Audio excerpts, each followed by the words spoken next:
You will hear a number of different recordings and you will have to answer questions on what you hear. There will be time for you to read the instructions and questions, and you will have a chance to check your work. All the recordings will be played once only.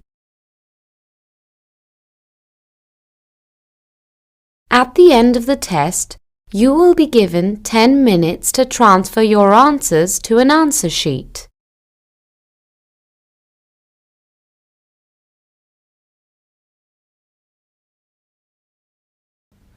You will hear a telephone conversation between Jason and Laurel. They are arranging to meet later to go to an art gallery. First, you have some time to look at questions 1 to 7. Pause the recording for 30 seconds.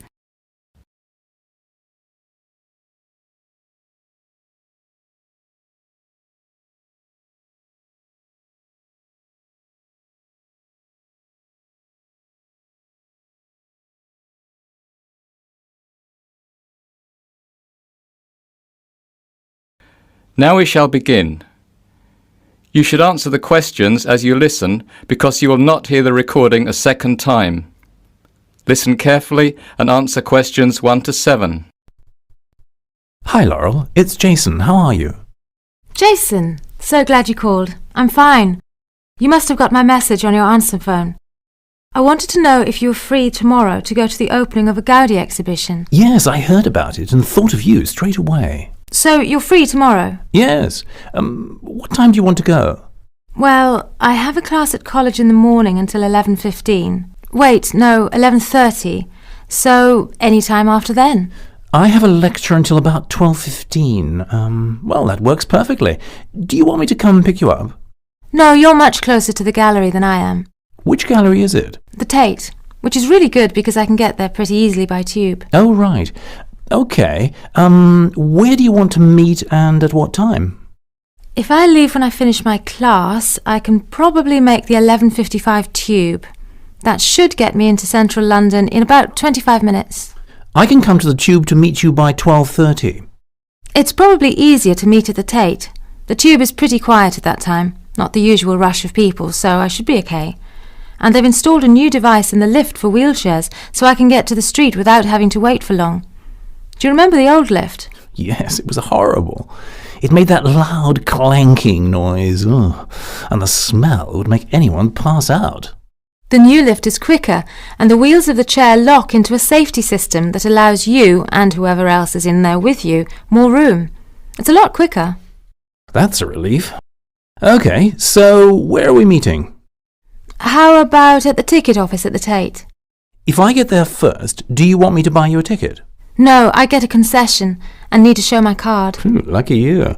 How much do you pay? About £10 for major exhibitions on Tuesdays. Oh, that's pretty good. The normal price is another £5. Hang on. Did you say Tuesdays? Yes. Tomorrow's Tuesday.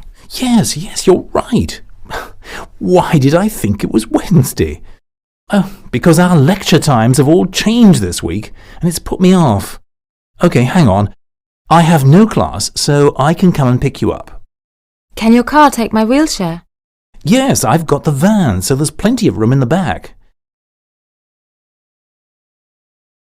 Before you hear the rest of the conversation, you have some time to look at questions 8 to 10. Pause the recording for 30 seconds.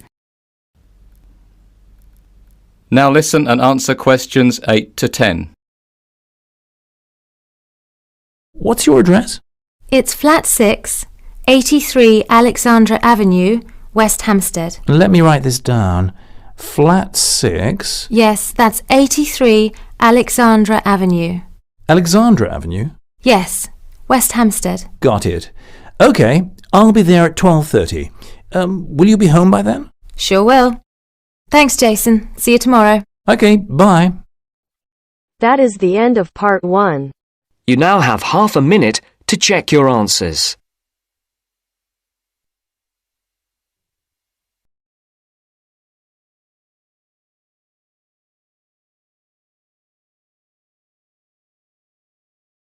Now turns to part 2. Part 2. You're going to hear an introduction to Big Town University's resources by the Head of Student Services. First, look at questions.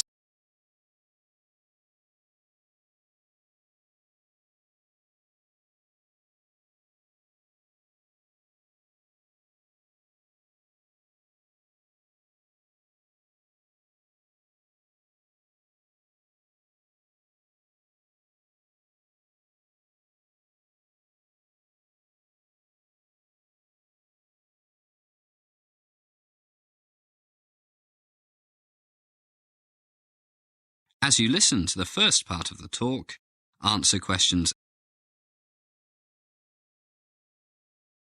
Good morning, everybody.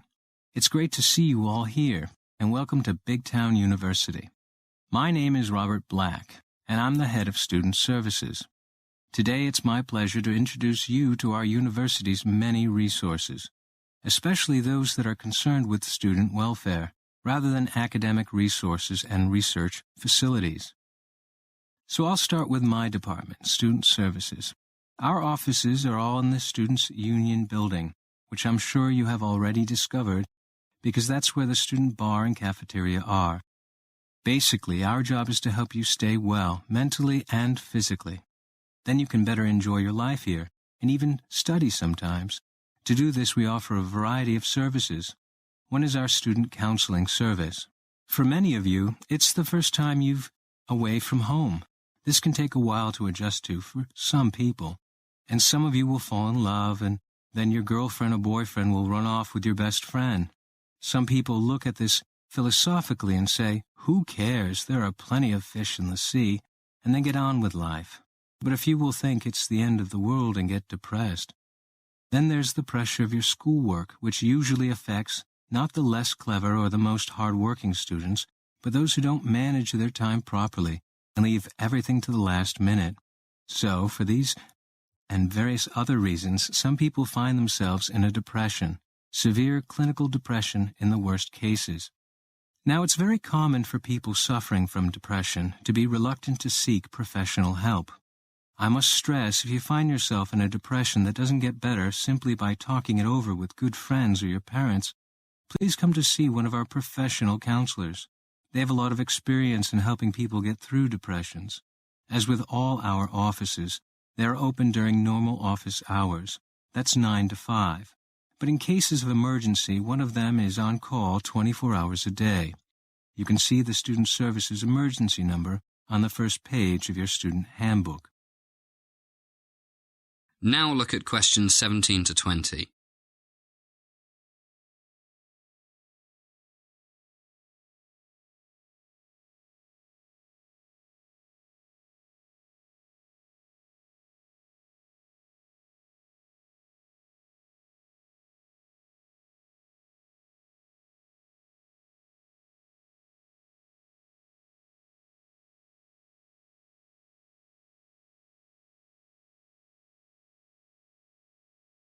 As the talk continues, answer questions 17 to 20. Well, I do hope my talking about depression hasn't made any of you feel depressed. Another one of our services is the Student Housing Office. I won't say much about this because most of you will have already dealt with the office, either to arrange accommodation in a student residence or to help you find somewhere to live off campus. We have a database of off-campus housing that is updated almost daily, so if any of you are still looking, then please drop in. Now, what about fun? As you can read in the handbook, the Students' Union has dozens of clubs: chess club, Chinese club, French club, choir, conservative club, liberal club, the Green Club, which works very closely with the University Maintenance Department, as well as other environmental groups.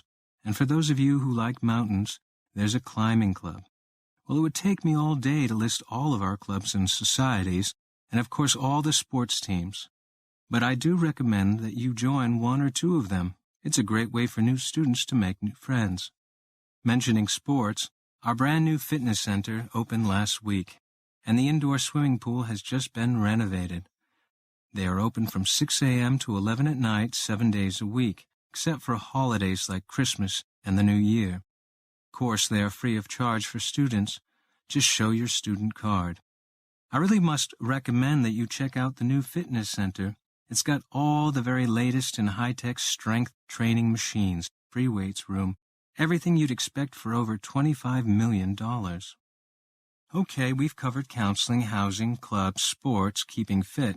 What else should I mention? Oh, yes. If you're doing all these sports, climbing mountains and things, you might need to go to our sports medicine clinic.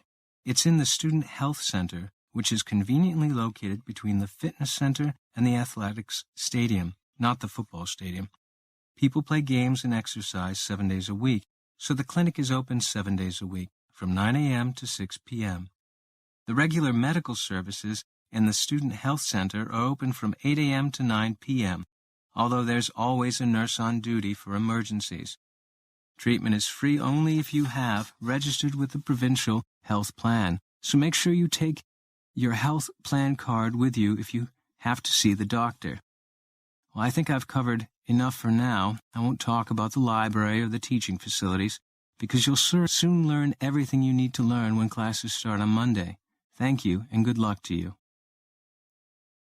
That is the end of part 2. You now have half a minute to check your answers.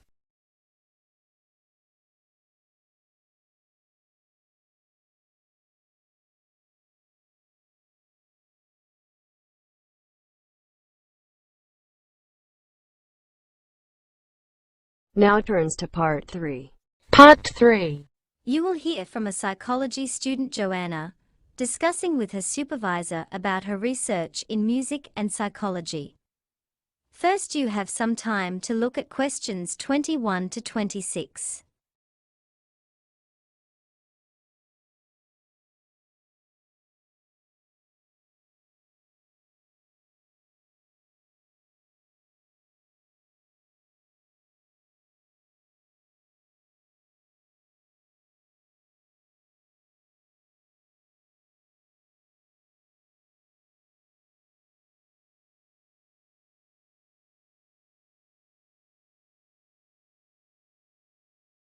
Hi, Joanna. Good to meet you. Now, before we discuss your new research project, I'd like to hear something about the psychology study you did last year for your master's degree. So, how did you choose your subjects for that? Well, I had 6 subjects, all professional musicians and all female. 3 were violinists, and there was also a cello player and a pianist and a flute player. They were all very highly regarded in the music world, and they'd done quite extensive tours in different continents, and quite a few had won prizes and competitions as well. And they were quite young, weren't they? Yes, between 25 and 29. The mean was 27.8. I wasn't specifically looking for artists who'd produced recordings, but this is something that's just taken for granted these days, and they all had. Right. Now, you collected your data through telephone interviews, didn't you? Yes. I realised if I was going to interview leading musicians, it'd only be possible over the phone because they're so busy. I recorded them using a telephone recording adapter. I'd been worried about the quality, but it worked out all right. I managed at least a 30-minute interview with each subject, sometimes longer. Did doing it on the phone make it more stressful? I'd thought it might. It was all quite informal, though, and in fact they seemed very keen to talk. And I don't think using the phone meant I got less rich data. Rather the opposite, in fact. Interesting. And you were looking at how performers dress for concert performances? That's right.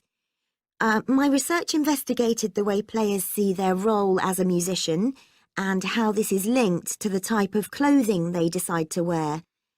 But that focus didn't emerge immediately. When I started, I was more interested in trying to investigate the impact of what was worn on those listening, and also whether someone like a violinist might adopt a different style of clothing from, say, someone playing the flute or the trumpet. It's interesting that the choice of dress is up to the individual, isn't it? Yes. You'd expect there to be rules about it in orchestras, but that's quite rare. Before you hear the rest of the recording, You have some time to look at questions 27 to 30.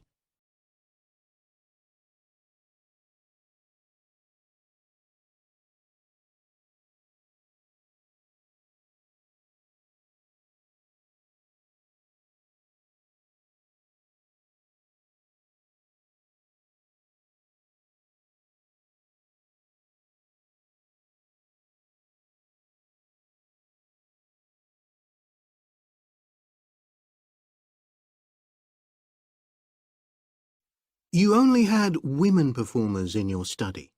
Was that because male musicians are less worried about fashion? I think a lot of the men are very much influenced by fashion, but in social terms, the choices they have are more limited. They'd really upset audiences if they strayed away from quite narrow boundaries. Now, popular music has quite different expectations. Did you read Mike Frost's article about the dress of women performers in popular music? No. Well, he points out that a lot of female singers and musicians in popular music tend to dress down in performances and wear less feminine clothes, like jeans instead of skirts. And he suggests this is because otherwise they'd just be discounted as trivial. But you could argue they're just wearing what's practical. I mean, a pop music concert is usually a pretty energetic affair. Yes, he doesn't make that point, but I think you're probably right. I was interested by the effect of the audience at a musical performance when it came to the choice of dress. The subjects I interviewed felt this was really important. It's all to do with what we understand by performance as a public event. They believed the audience had certain expectations, and it was up to them as performers to fulfill these expectations, to show a kind of esteem. They weren't afraid of looking as if they'd made an effort to look good. I think in the past, the audience would have had those expectations of one another too, but that's not really the case now. Not in the UK, anyway. No. And I also got interested in what sports scientists are doing too, with regard to clothing. Musicians are quite vulnerable physically, aren't they? Because the movements they carry out are very intensive and repetitive, so I'd imagine some features of sports clothing could safeguard the players from the potentially dangerous effects of this sort of thing. Yes, but musicians don't really consider it. They avoid clothing that obviously restricts their movements, but that's as far as they go. Anyway, coming back to your own research, do you have any idea where you're going from here? I was thinking of doing a study using an audience, including... That is the end of part 3. You now have half a minute to check your answers.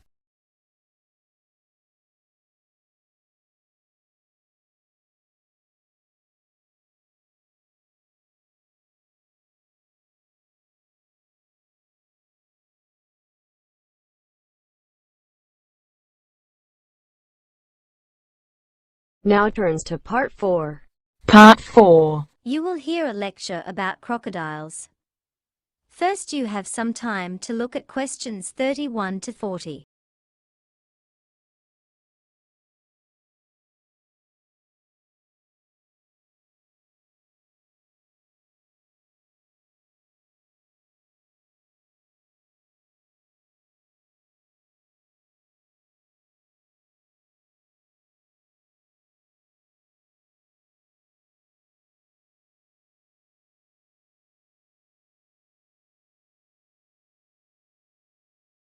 This week, we're going to be looking at some creatures with a ferocious reputation, the crocodile.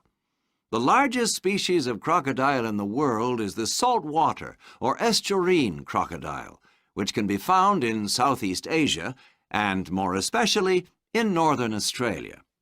This crocodile is the largest living reptile in the world, bar none. It can weigh up to 900 kilos, and as for length, the average maximum size for males is around 5 meters. However, the largest crocodile ever recorded was 6.2 meters, and this croc was killed by poachers in Papua New Guinea in 1983. It used to be thought that crocodiles would grow indefinitely until they died, hence producing very large, very old crocodiles. However, there's some doubt over this now, and it's likely that maximum size is instead influenced by inherited characteristics and by the environment. Few individuals seem predisposed towards very large sizes, even if all the conditions are right. Crocodiles are very sophisticated creatures. They can float or sink at will, finely tuning their buoyancy. In this way, they resemble a submarine.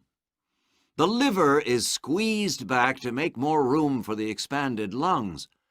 While submerged, they can stay under for up to 2 hours.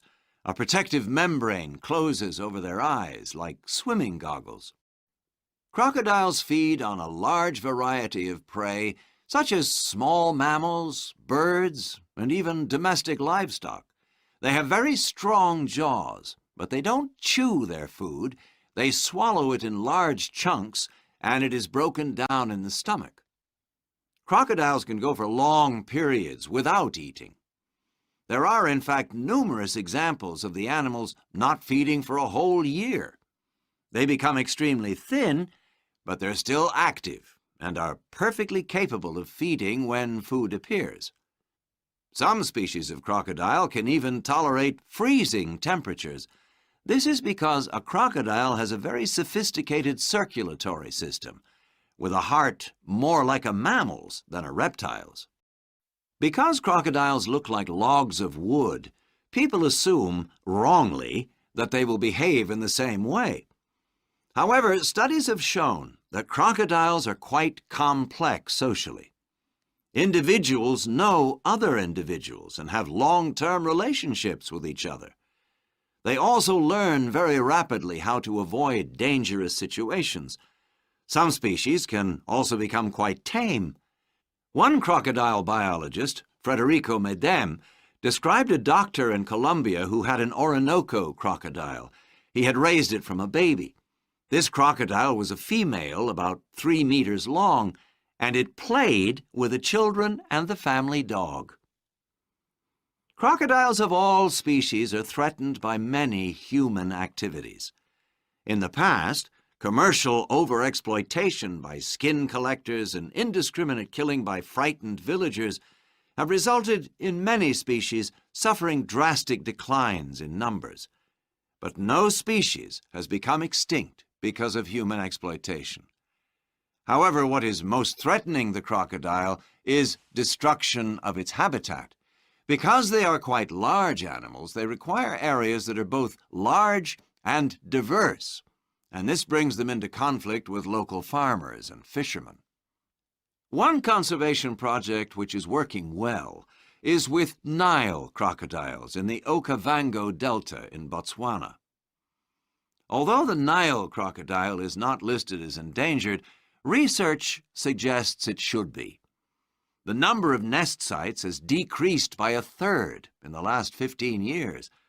Fishermen destroy the nests, crocodile ranchers take their eggs, and also do not return enough juveniles to the wild, and there is now only one small part of the delta left where crocodiles can lay their eggs. To get data on the crocodiles in the area, researchers have measured, tagged, and taken blood samples from over 1,500 crocodiles, all without drugging the animals. They catch the crocodile by throwing a wet towel over its head.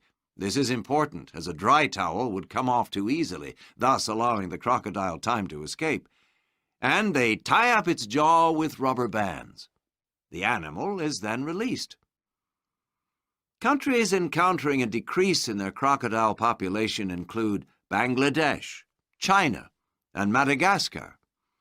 Some other countries, such as Australia, have already taken steps to improve or create new habitats to positive effect. However, this has not always been the case elsewhere. The creation of dams and a new lakeshore has had little effect in Honduras and India because of drought or an increase in water use for agriculture. Zimbabwe, though, has seen an increase in numbers of its crocodiles because of expanded habitat. Too readily we have cast crocodiles as ruthless predators, feared them, misunderstood them, attacked and exploited them.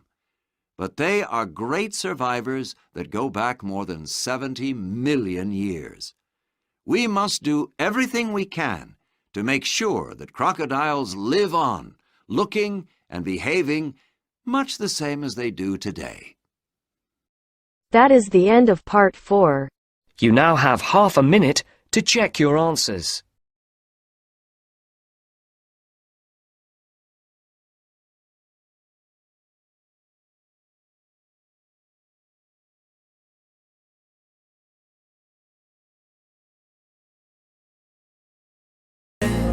I won't stop till I make a change. I withdraw on the things I make. I turn flaws into flawless traits. I build tall, never capped in space. I won't stop till I hear him say, oh, oh, la la la la la.